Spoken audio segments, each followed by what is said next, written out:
Mr. Gorbachev, tear down this wall. That's one small step for man. One giant leap for mankind.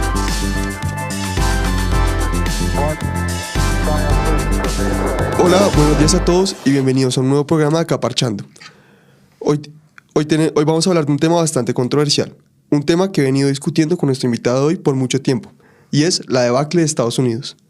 Para nadie es un secreto que Estados Unidos no pasa su mejor momento, y como dicen por ahí, cuando Estados Unidos estornuda, todo el mundo se resfría. Hola Dupi, muchas gracias por venir, ¿cómo estás? Hola Rafa, muy feliz de estar acá por primera vez en un estudio de grabación con un micrófono al frente, pero bueno, con una persona con la que hemos hablado muchísimo, entonces sé que la vamos a pasar bien. Dupi, un micrófono y una cámara, o sea... Y una cámara, ¿no? Sí, claro, o sea, sí, la verdad que yo también me estaba acostumbrando a esto y sí, es bastante curioso.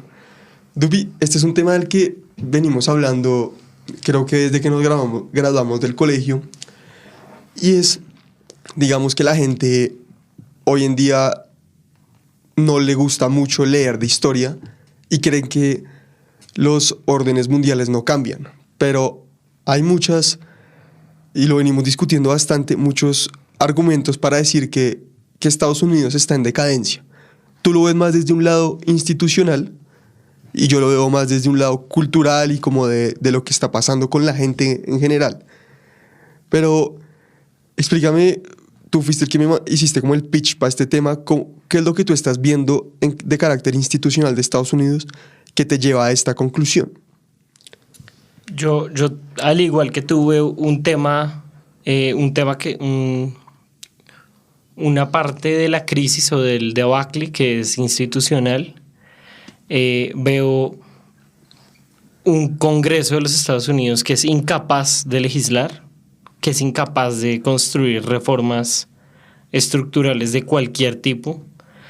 Veo un sistema judicial no solo politizado, porque pienso que todos los sistemas judiciales están politizados, sino con una polarización política muy fuerte que hace que casi que se vuelva como una guerra dentro del mismo sistema judicial. Y también veo unos partidos que están totalmente desdibujados con luchas internas. Veo que las instituciones más básicas de lo que siempre conocemos como Estados Unidos han perdido toda la credibilidad interna y externamente.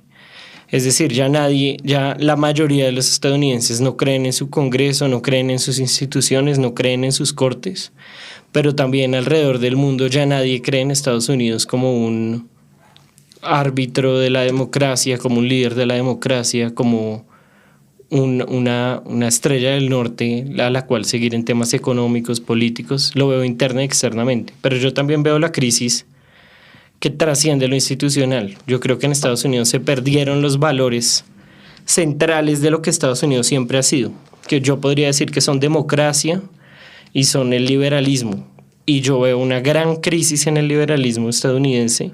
Creo que se está desdibujando ese liberalismo y pienso que la democracia como rasgo esencial de lo que es Estados Unidos también está perdiendo su credibilidad y su legitimidad como sistema político esencial en un Estado de Derecho como el estadounidense. Dupi, ahí hay muchas vainas en lo que me estás diciendo, y primero ya vamos a hablar de todas, pero quiero empezar a hablar por lo de las cortes. El otro día estaba viendo un documental que se llama Supreme Revenge, o sea, Revancha Suprema, y hubo un caso en, digamos, 1989, si no estoy mal, con un juez que Reagan nominó, que fue, en este momento no me acuerdo bien el nombre, la verdad, pero creo que es Breyer, si no estoy mal, pero era un miembro de la Federalist Society, que es un órgano de constitucionalistas americanos que creen mucho en una teoría constitucional que hay en Estados Unidos, que es el originalismo, y que ellos creen que la Constitución debe ser interpretada tal y como dice, y su gran exponente es Scalia, que para los que no les gustan estos temas, Scalia es como la eminencia moderna del constitucionalismo americano. Y en este documental hay un tipo muy interesante que se llama Frank Lutz, que es un tipo que se dedica a hacer encuestas y tiene este trabajo, y decía que lo único que terminaba de unir a Estados Unidos, por más de que el Congreso estuviera dividido por épocas y eso, era su sistema judicial. Pero con estas nominaciones, que fueron la que te dije, este juez que no me acuerdo el nombre, la de Clarence Thomas, y después Yo la de... creería que es Alito, de pronto, porque Breyer es liberal. No, pero fue uno que no alcanzaron a nominar. Ah, no. Breyer no. No, O sea, no. es que ese es el tema, que su nominación no pasó, ¿sí me entiendes? No llegó a ser Sí, Supreme sí. Court, no me acuerdo, pero el documental empieza ahí, toca mirarlo bien. ¿Quién es? Para que la gente pueda ver. Y fue algo, y digamos que una cosa que hicieron pues los demócratas fue que usaron la corte como un mecanismo para pasar sus causas políticas, que se tenían que hacer por vía legislativa. Entonces fue como lo del aborto, que mucha gente cree que tiene que primero regularse a nivel legislativo, lo pasaron a hacer por la corte. Entonces, para la gente que no le gusta el derecho y solo quiere entender bien lo que estamos hablando aquí, dos nerds, es que el aborto se tenía que hacer por ley, una ley que pasaba por mayorías en el Congreso. Los demócratas vieron que este camino no iba a ser, entonces comenzaron una cosa que era como el activismo judicial, que pasaban todas sus normas por ahí, las causas las pasaban por ahí, y entonces un fallo de la corte hacía que el aborto se volviera legal.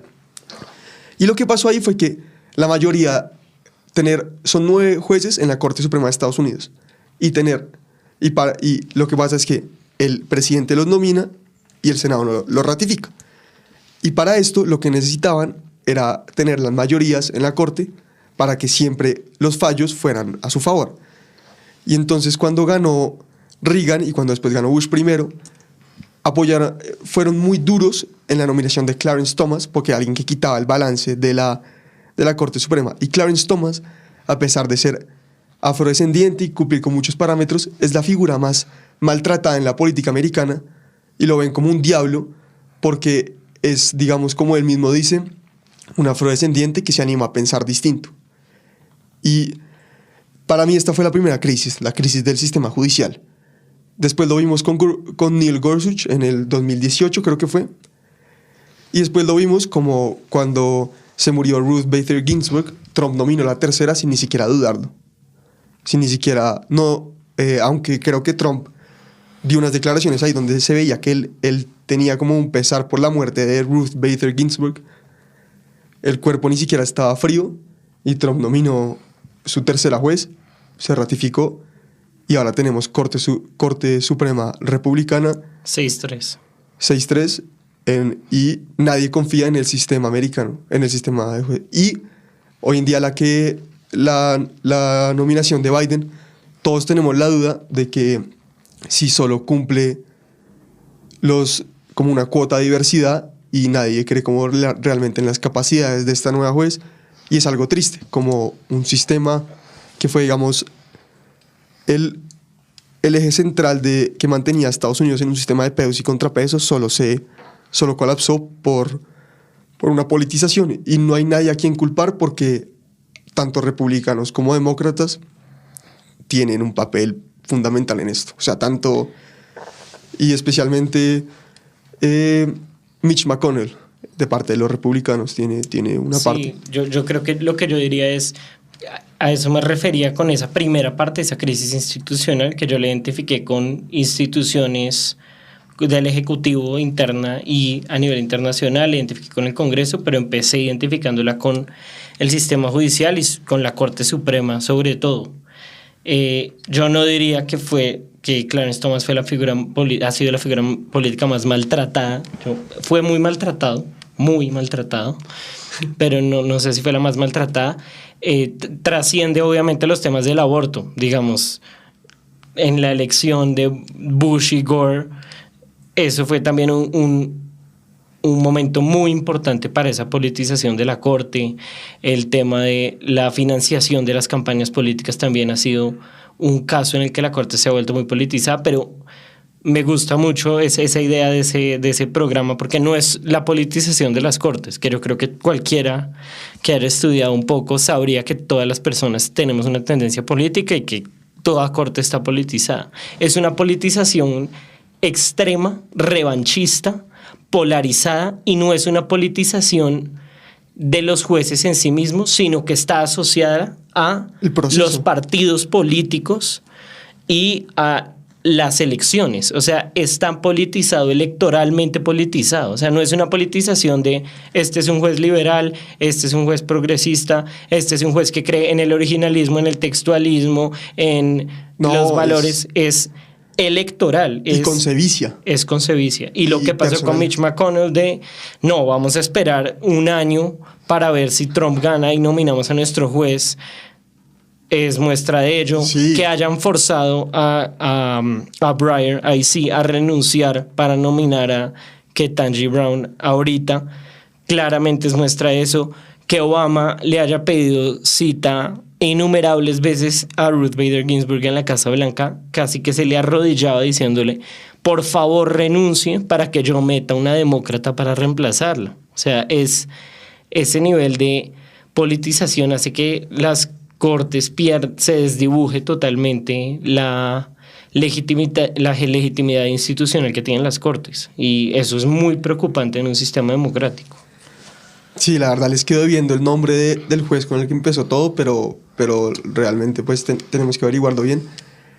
Y ahora pasando a otro plano, en que, digamos, ese fue la primera vez que este sistema estadounidense colapsó, y que viene colapsando desde hace pues ya bastante, y es un gran problema cuando nadie cree en los jueces, porque los jueces de Estado de la Constitución americana eran el seguro para un Estado democrático. Y este es un problema que la gente no es tan popular en los medios y en la conversación, porque requiere entender un poquito de cómo se nominan, de quién los confirma eso, pero dicta mucho lo que pasa en Estados Unidos.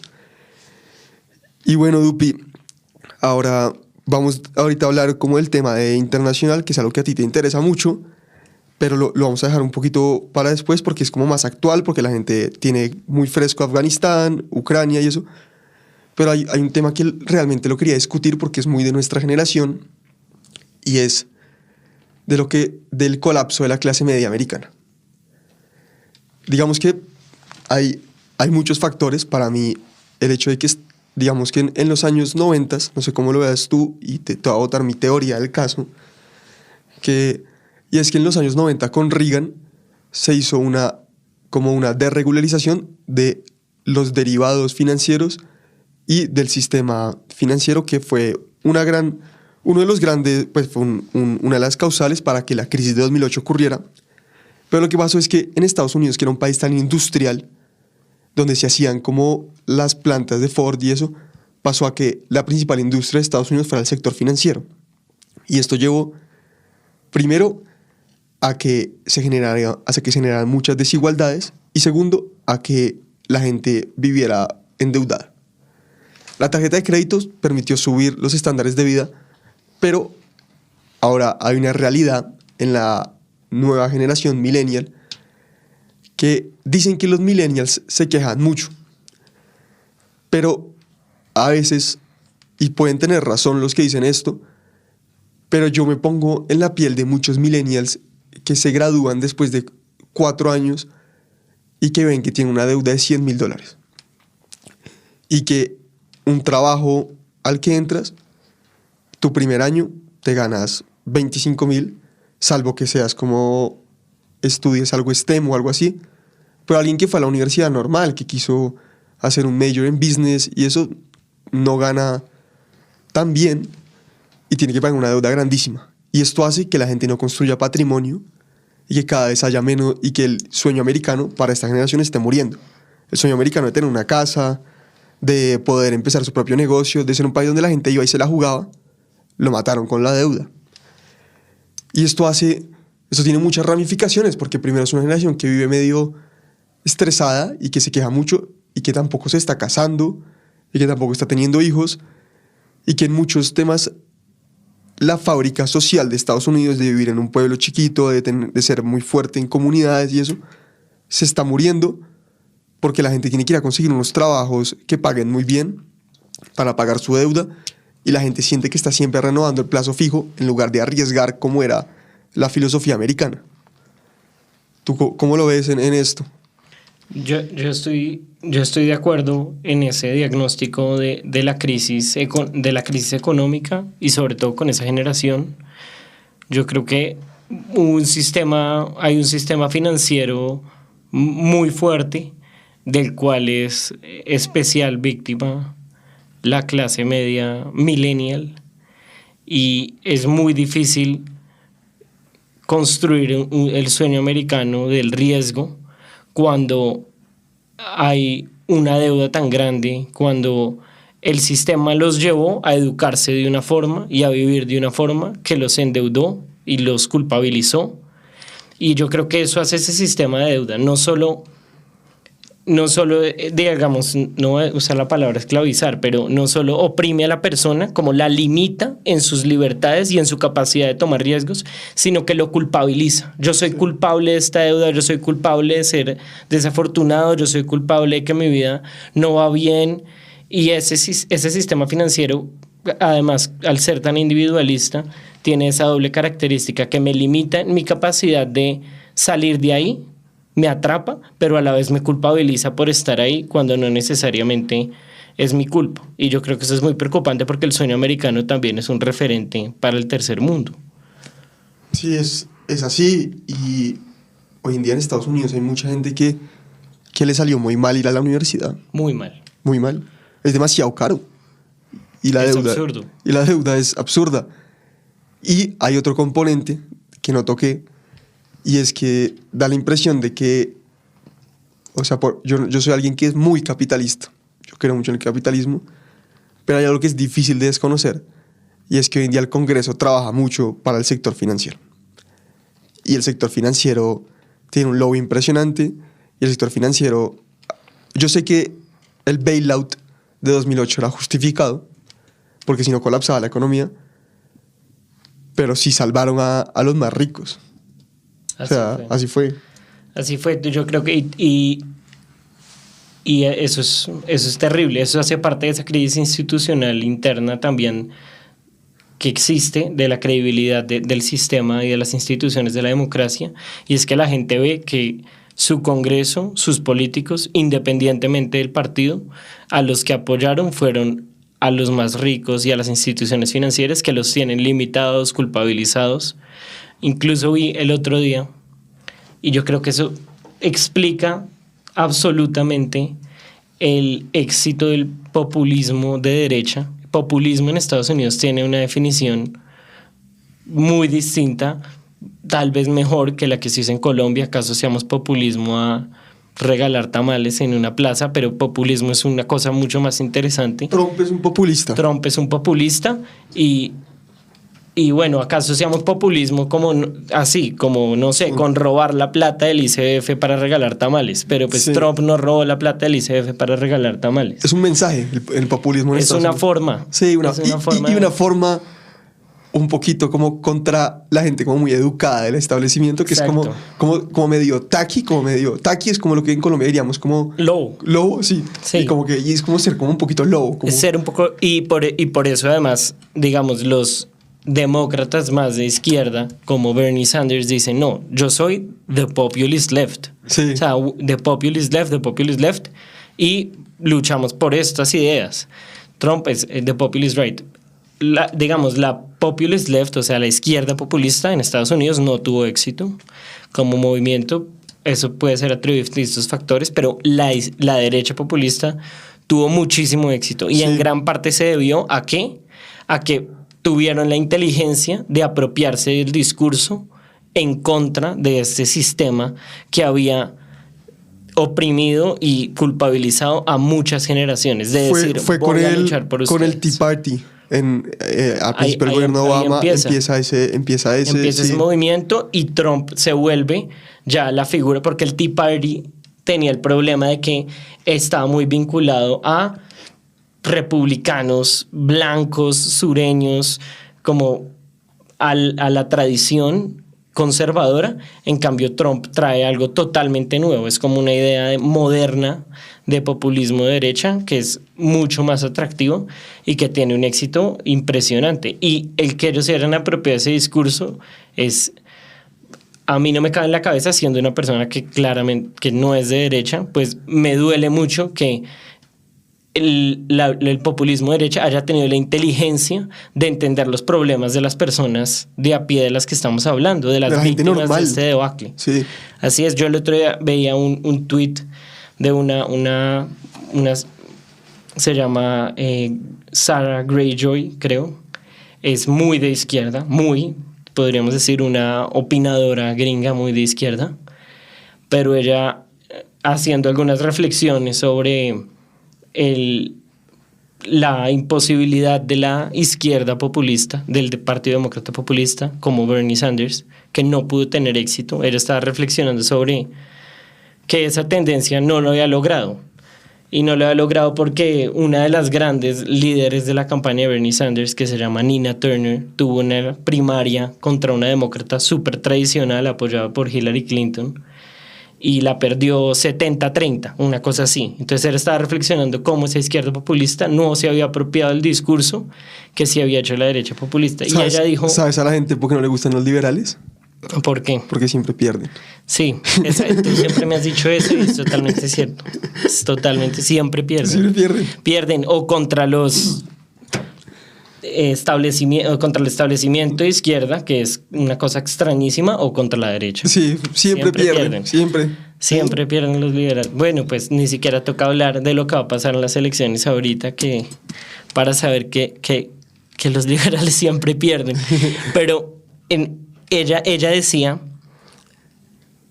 porque Trump en la mitad de la pandemia me congeló mi deuda estudiantil, pude pensar en una idea de negocio, sacar un préstamo, abrir un negocio, tener éxito, y hoy, si me reanudan la deuda, no creo que pudiera pagarla porque es una deuda enorme de $100 y pico de mil con la universidad, pero sé que podría pagar la deuda y vivir una vida. Si Trump no me hubiera congelado la deuda, no hubiera tenido el tiempo ni de pensar en la idea, ni de arriesgarme a pedir un crédito, ni de abrir el negocio. Es que mira, a mí me empezó a gustar mucho Trump cuando él se lanzó por rebelde y por llevar la contraria, porque me encanta.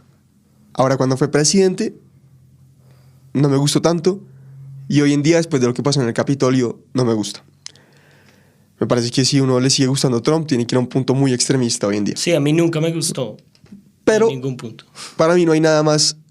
Cuando alguien me dice que Trump es un estúpido,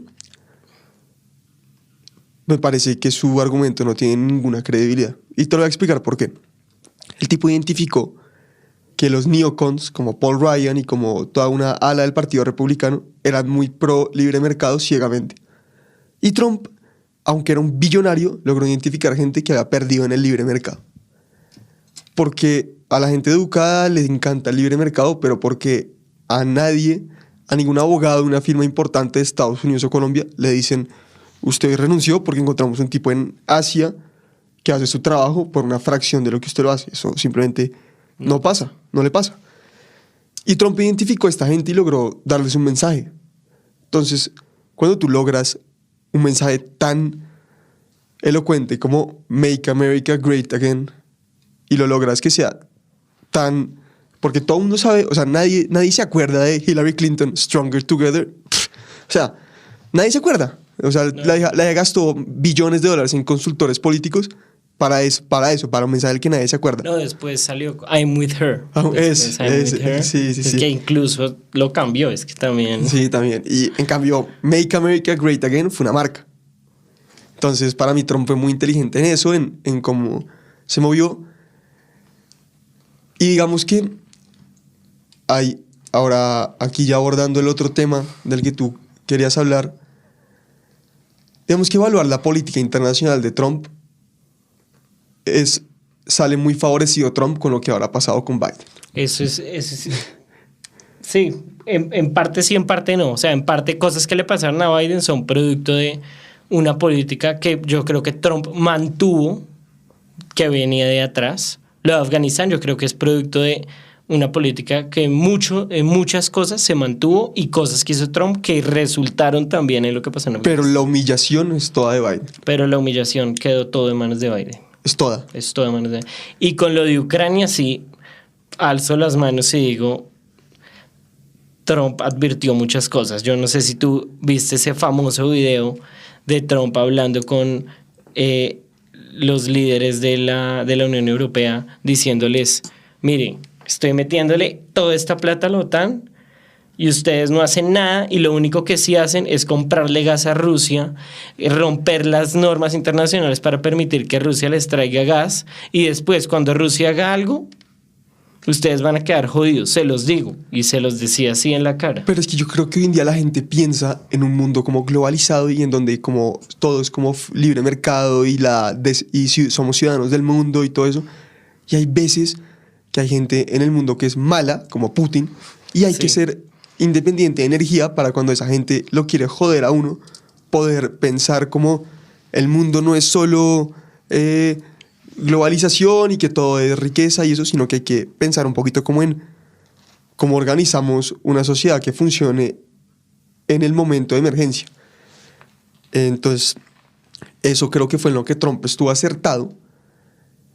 Pero digamos que hay una cosa con Biden que mucha gente como de la inteligencia, como dice Thomas Sowell, quiere esconder, y es que hoy en día tener a Estados Unidos como aliado es una incertidumbre. No sabes cómo va a responder.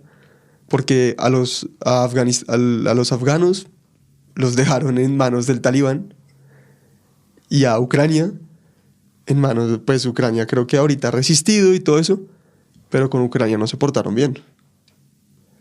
Las sanciones económicas y todo eso, pero da la impresión que no por ser aliado de Estados Unidos estás a salvo. No, yo creo que Biden y Blinken de alguna forma se apropiaron un poco de un discurso que también empezó a calar mucho en la población estadounidense con Trump también de, mire, nosotros ya no vamos a ser la policía del mundo y de todas las guerras que nos podamos salir, nos vamos a salir. Y eso se volvió extremadamente popular. Esa idea de vamos a ir a Afganistán y no importa, porque Estados Unidos ya no está para ser policía del mundo. Eso hace parte como un debacle de Estados Unidos como gran hegemón de poder en la política internacional, pero responde, yo creo, en una política interna. Yo creo que Estados Unidos ha estado mucho con Ucrania, lo ha apoyado muchísimo económicamente y lo ha apoyado muchísimo militarmente, de una forma, pues, muy, muy considerable.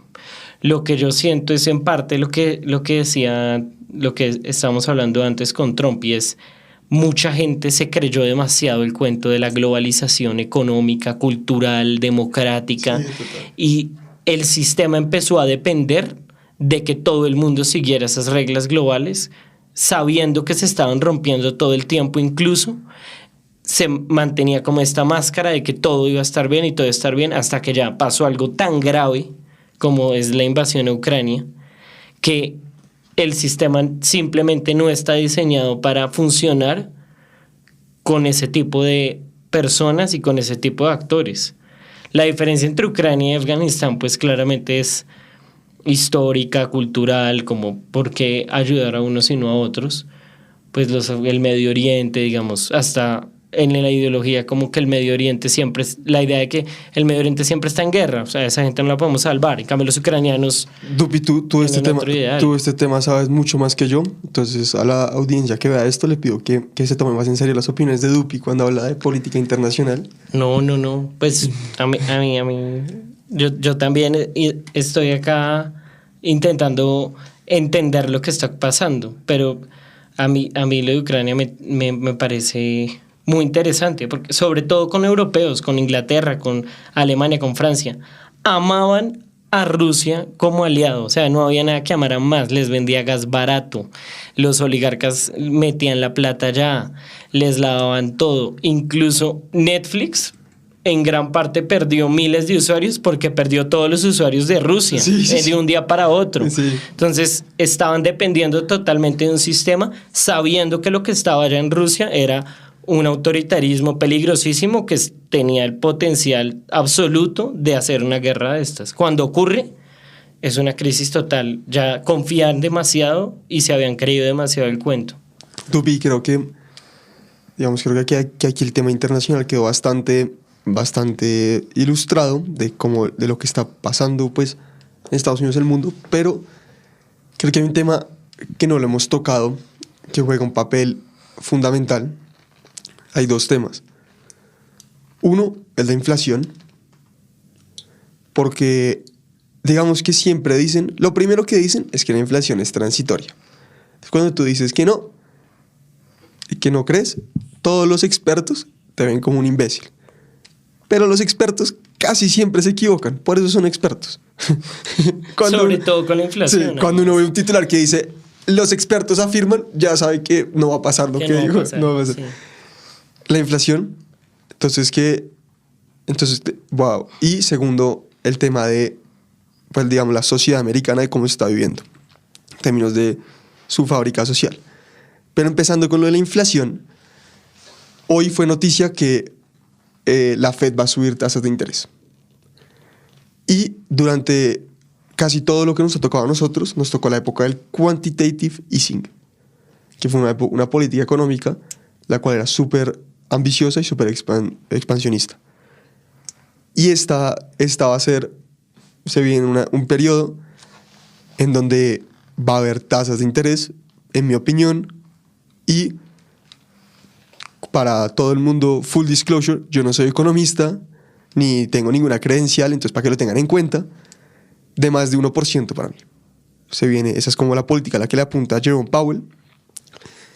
¿Y qué pasa? Que cuando la gente tiene una tasa de interés alta, prefiere bonos porque le rinden bien a inversiones de alto riesgo y es más difícil acceder a crédito, porque el crédito es más caro. Entonces, por primera vez en Estados Unidos, después de mucho tiempo, se vive una época donde vivir del crédito va a salir carísimo. Y todo esto en el marco de una inflación alta.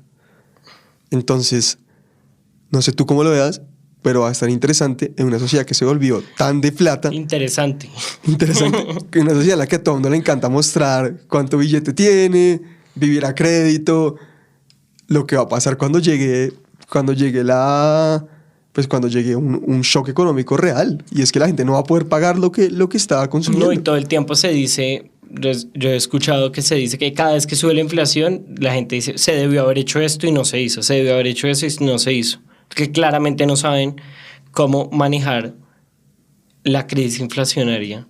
Las personas, yo creo que no saben cómo manejar esa crisis inflacionaria y concuerdo totalmente. Va a generar una crisis en la sociedad estadounidense, como la identidad de la sociedad estadounidense, que es una sociedad que vive al crédito, que vive de los préstamos, que el sistema financiero es su mejor amigo para vivir su día a día. Son personas que todo el tiempo están dentro de ese mundo, que tienen la casa a 30 años, sí. 30 años, 40 años, la educación a 30 años, a 40 años, viven de eso.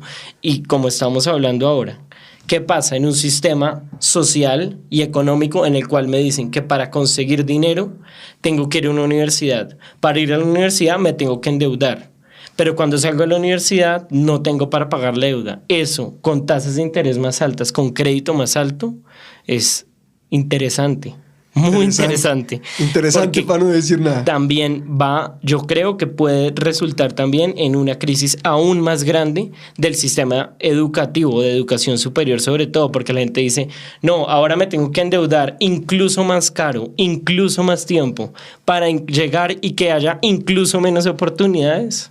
Sí, y el otro tema que te dije cuando era la inflación, que va a estar muy interesante qué va a pasar ahí. Y quiero ver a todos los que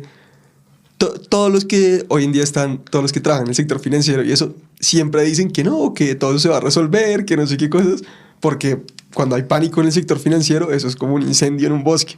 Sí. Pero cualquier persona que medio entienda de economía sabe que la situación, pues habla con cierta timidez. Digamos, yo veo a una persona que se llama Daniel DiMartino, que sabe muchísimo, que se la recomiendo a todo el mundo, y ella siempre estaba muy preocupada por este tema, Pero el otro tema era el de la sociedad americana.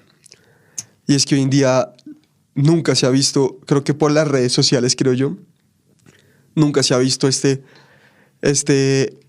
un fenómeno de una sociedad tan dividida. Y te lo quería tocar desde la noticia de Elon Musk. Porque la noticia de Elon Musk fue como, en Estados Unidos se considera que los medios de comunicación son el cuarto poder. Estaba pensado en una democracia. Pero desde hace ya mucho tiempo esto dejó de ser así porque está claro qué medios son de derecha y qué medios no. Y en un momento lo que ocurrió fue que Twitter y YouTube se volvieron muy partidarios del Partido Demócrata y censuraban opiniones bajo el pretexto del racismo, xenofobia, opiniones de republicanos pues bien a la derecha, pero quitaron a tipos como Milo Yiannopoulos, como tipos que eran muy populares. ¿Tú estás de acuerdo con eso? Yo estoy de acuerdo en que se censuró la extrema derecha y también se censuró la extrema izquierda, definitivamente. O sea, hay líderes de izquierda y opinadores de lo que podríamos llamar extrema izquierda que fueron censurados, sobre todo en Twitter. En YouTube de pronto pero fue un poco digamos más que desigual hacia un lado. Y Twitter, ahora con en este tema, tú y yo estamos bien en desacuerdo, entonces antes de votar cualquier afirmación, quiero que estés de acuerdo. Creo que Twitter se escaló cuando censuró a Trump. Yo no estoy de acuerdo para nada con la censura permanente de Trump. En eso podemos estar de acuerdo. Creo que ahí se volvió que ya no era un sitio de free speech, era un sitio con un tinte político claro. Sí. Elon Musk decide comprar Twitter. Y en Twitter se ve todo lo que es la sociedad americana y de cómo hoy en día la gente solo está enloquecida por la política. Y las ramificaciones de que Elon Musk compre Twitter no sé si van a ser positivas o negativas, porque ¿qué es lo que te estoy diciendo? Ahora la gente solo va a vivir inmerso en un mundo en donde piensa con gente parecida y que está peleando todo el día por política, y eso se lo consume a uno. Yo fui parte de eso hace como 2 años, después me tocó decir, bueno, no más, porque... Fuimos parte casi al mismo tiempo, además. Digo, me estoy volviendo loco, güey, o sea, no Sí, yo más. también me volví loco. Me volví loco y es lo que le está pasando a mucha gente en Estados Unidos, que vive como no pueden ver algo si no es política. Y digamos que en términos culturales, ya nada en Estados Unidos, no hay ninguna institución deportiva o de entretenimiento o alguna serie que no tenga algo divisorio políticamente. O sea, la NFL tiene a Kaepernick, la NBA tiene a LeBron James, que con China y con todo eso siempre ha estado controversial. Tiene todo el tema, todo el deporte está inmerso en los Black Lives Matter. Y después está el entretenimiento, Netflix y estas cosas que han intentado como volver el entretenimiento más inclusivo, pero como que con súper como mostrando un tinte político impresionante y los ha llevado a colapsar. Entonces como que en Estados Unidos no hay nada en lo que la gente pueda estar de acuerdo y solo disfrutarlo, sino que todo tiene como un palazo a alguien políticamente. ¿Tú cómo lo ves? Sí, yo pienso que siempre los medios, los deportes, las representaciones culturales han tenido un contenido político, siempre, pero yo sí veo, y de nuevo se parece a lo de las Cortes, que la política electoral partidista está metida en todo, y eso es es peligroso definitivamente, porque resulta una sociedad que solo puede pensar en eso y que define su identidad a partir de eso y que define al otro, y al otro muchas veces su enemigo a partir de eso, pero también tiene un riesgo, y es que se vuelve peor. O sea, es peor una serie y una película en la cual detrás de esa serie o esa película hay una agenda de política electoral. Se vuelve malísima. Se vuelve mala. Malísima, porque incluso casi siempre las mejores series son las que evidentemente dijeron: quiero hacer algo bueno, interesante, político, sí, pero no me voy a meter con una agenda de política electoral detrás. Sino como es. Y cuando es así, salen buenos proyectos culturales. Pero eso es peligrosísimo. Es peligrosísimo que todo se politice, porque la gente empieza a poner eso por encima de algo que yo mencioné al principio, y era valores esenciales. Entonces, yo veo gente en la derecha y personas republicanas que por ese extremo partidismo revanchista ya no creen en la democracia. Y lo dicen explícitamente, no es que a mí ya no me parece que el que más votos tiene es el que deba ganar. Pues los que atacaron el Capitolio.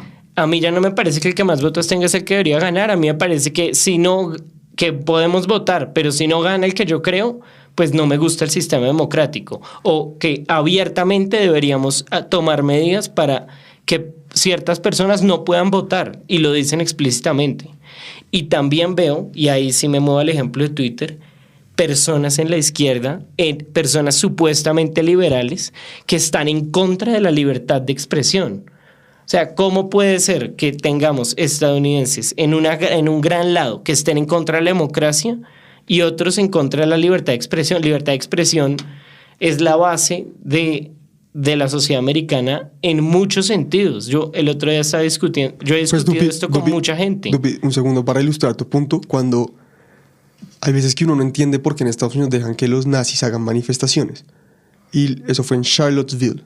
Eso tiene una historia detrás, es que en el año 52, en la posguerra, ahí vivían muchos judíos y los grupos neonazis hicieron una demostración justamente para esos judíos.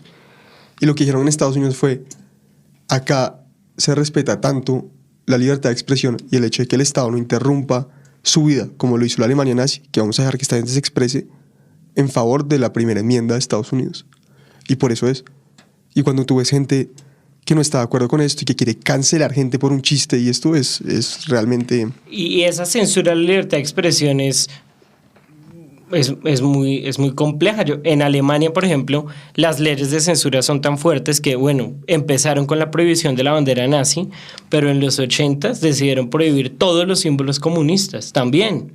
Y ahí sí, la izquierda, que había abogado tanto por censurar la bandera nazi, se quedó quieta. ¿Cómo así? Ahora un partido no puede tener una flor, ya no puede tener, pues obviamente, la bandera comunista clásica soviética, y esa censura es muy peligrosa. Yo no creo para nada en esas formas de censura. Y lo que dice Elon Musk, porque la gente también llega con unas percepciones, yo he peleado con esto sobre todo con gente liberal, es: yo quiero que Twitter tenga tanta libertad de expresión como la ley permita.